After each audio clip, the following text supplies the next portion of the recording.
Fadila dengan nomor NPM 23411031 dari kelas manajemen C. Di tugas video kali ini saya akan menjelaskan tentang komunikasi bisnis, mulai dari dasar-dasar komunikasi bisnis sampai dengan pengertian dan cara memahami komunikasi bisnis. Komunikasi bisnis adalah proses mengirimkan, menerima, dan memperbaiki informasi antara individu, grup, maupun organisasi. Proses komunikasi bisnis dapat melibatkan seperti bicara lewat telepon atau video call grup.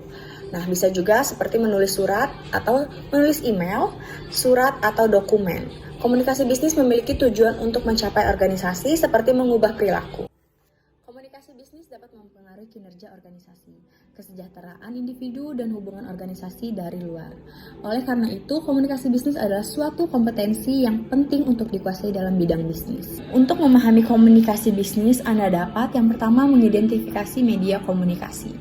Identifikasi media komunikasi yang digunakan dalam organisasi yaitu secara verbal, non-verbal, dan tertulis. Yang kedua, mengidentifikasi tujuan komunikasi.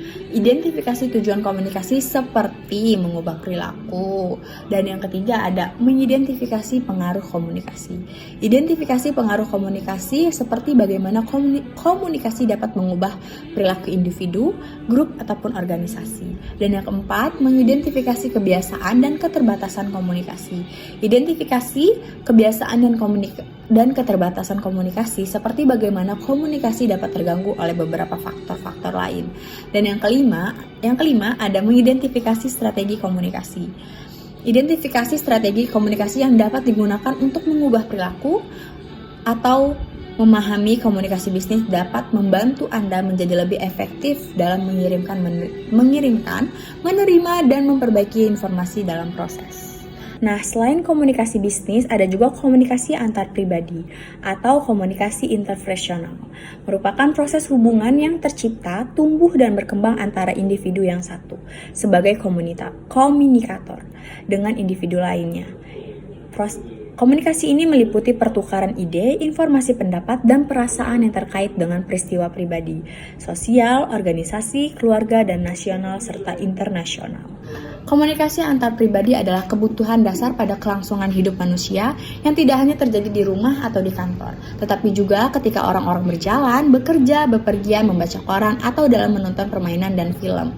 Komunikasi interpersonal adalah pertukaran informasi, ide, dan perasaan antar individu tanpa aturan formal, yang mencakup semua elemen dan proses komunikasi. Dalam komunikasi interpersonal, setiap partisipan menggunakan semua elemen dalam proses komunikasi. Dan komunikasi ini bisa terjadi di mana saja, seperti ketika menonton film, belajar, dan bekerja. Komunikasi interpersonal juga bisa disebut sebagai komunikasi antar pribadi.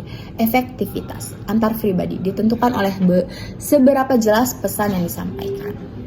Komunikasi antar pribadi yang efektif adalah yang membuat pertemuan komunikasi menjadi hal yang menyenangkan bagi komunikator.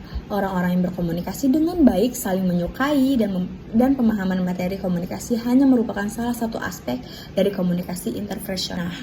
Kali ini ada komunikasi lintas budaya.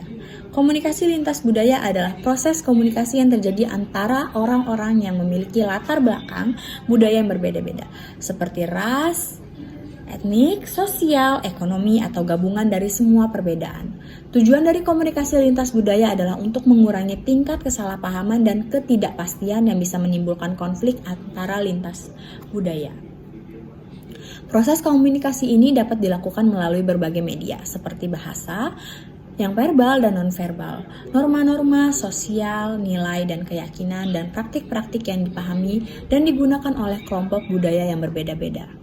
Komunikasi lintas budaya mempengaruhi efektivitas interaksi antara budaya dan membantu dalam menciptakan perdamaian dan meredakan konflik yang mungkin terjadi di antara masyarakat.